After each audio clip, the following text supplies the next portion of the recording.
వేయాలో ఏం చేయాలో తెలియక సైలెంట్గా పేపర్ ఓపెన్ చేసి చదివి వినిపిస్తా. ఇటు పేదల సైన్యం, అటు పెత్తందారుల పటాలం. ఎవరెవరు ఫోటోలు వేశారు? చంద్రబాబు నాయుడు గారి ఫోటో, పవన్ కళ్యాణ్ గారి ఫోటో, రామోజీరావు గారి ఫోటో, పురంధేశ్వర్ ఫోటో వేశారు. వీళ్ళకి పెత్తందారులని పేరు పెట్టారు. ఇటు పేదల సైన్యం అని వీళ్ళ ఫోటోలు వేశారు. ఎవరైతే సామాన్యులకు సీట్లు ఇచ్చారో వాళ్ళ ఫోటోలు వేశారు. మరి ఇక్కడ సజ్జల రామకృష్ణారెడ్డి ఫోటో ఎందుకు ఇలా వెయ్యాలి కదా? అలాగే పెద్దిరెడ్డి రామచంద్రారెడ్డి గారి ఫోటో ఎందుకు ఇలా వెయ్యాలి కదా? విజయసాయిరెడ్డి ఫోటో ఎందుకు ఇలా, వైవి సుబ్బారెడ్డి ఫోటో ఎందుకు ఇలా? వీళ్ళు ఏమైనా పార్టీలో నెంబర్ 2 వాళ్ళ? ఇప్పుడు వీళ్ళందరూ ఒక కూటమి కట్టారు కదా.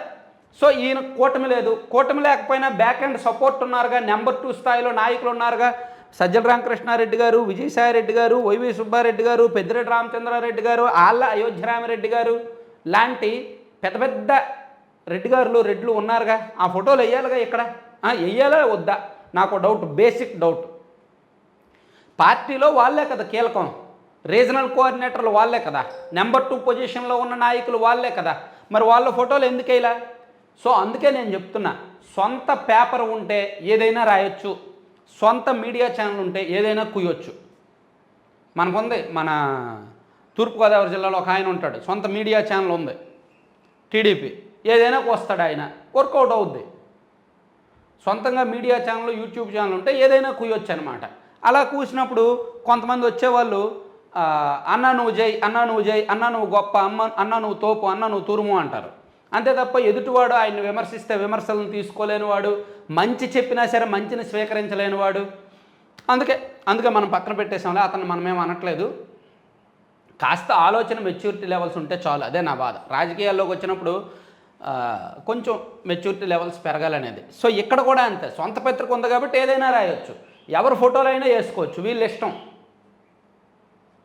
చూడండి, ఇక్కడ వీళ్ళు ఫోటోలు వేసినప్పుడు నా అభ్యంతరం అదే. సజ్జల రామకృష్ణారెడ్డి గారి ఫోటో, పాపం ఆయన ఎంత హర్ట్ అయ్యాడో, ఆయన ఫోటో వేయలేదని.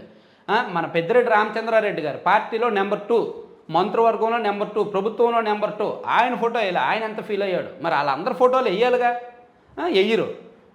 వీళ్ళు ఇష్టం వచ్చిన ఫోటోలు వేసేస్తారు, పేదల సైన్యం అని పేరెడతారు, ఇటే పెత్తందారుల పటాలం అంటారు. రిజర్వ్డ్ స్థానాలు పోగా మిగిలిన జనరల్ స్థానాల్లో 40% సీట్లను బీసీలకే ఇచ్చిన సీఎం జగన్. ఎన్ని సీట్లు ఇచ్చారు? బీసీలకు 48 సీట్లు ఇచ్చారు, సొంత సామాజిక వర్గానికి 49 ఇచ్చారుగా. అంటే ఈ లెక్కన రిజర్వ్డ్ స్థానాలు పోగా, జాగ్రత్తగా వినండి, నేను ఎక్కడ అబద్ధం చెప్పట్లేదు, కల్పితం చెప్పట్లేదు, ఊహించి చెప్పట్లేదు, జరిగిందే చెప్తున్నా, జాగ్రత్తగా వినండి. రాజ్యాంగపరంగా రిజర్వేషన్లు లేకున్నా బలహీన వర్గాలకు 48 శాసనసభ, 11 ఎంపీ సీట్లు. రిజర్వ్డ్ స్థానాలు పోగా మిగిలిన జనరల్ స్థానాల్లో 40% సీట్లను బీసీలకే ఇచ్చిన సీఎం జగన్.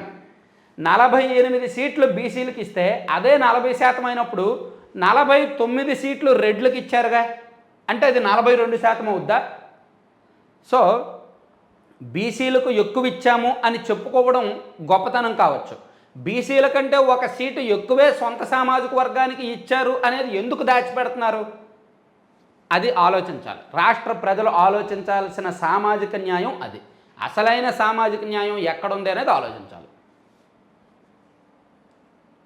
నిజంగా బీసీలకు 48 ఇచ్చారు, భేష్, శభాష్, అద్భుతం, అమోఘం. టీడీపీ జనసేన కూటమితో పోలిస్తే వైసీపీ బీసీలకు 48 ఎక్కువ ఇచ్చారు, కానీ బీసీల కంటే ఒక సీటు ఎక్కువే ఇచ్చారు కదా. బీసీలు రెడ్లు పక్కపక్కన కూర్చోబెట్టారండి బంతిలో, వీళ్ళకి ఒక 10 ఐటమ్స్ వేసారండి. ఓ బీసీలకు 10 ఐటమ్స్ వేసాము, 10 ఐటమ్స్ వేసాము, ఆకులో మంచి ఐటమ్స్ వేసామని డప్పు కొడుతున్నారండి. ఆ పక్కన కూర్చున్నవాడికేమో 12 ఐటమ్స్ వేసారండి, అది మాత్రం అసలు చూపించట్లేదు, దాని గురించి ఎవరూ మాట్లాడట్లేదు.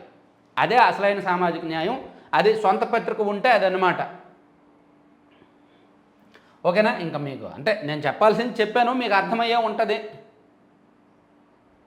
ఇదిగో ఓసీలకు కేటాయించిన 75 స్థానాల్లో 30 చోట్ల సొంత సామాజిక వర్గానికే చంద్రబాబు ఛాన్స్.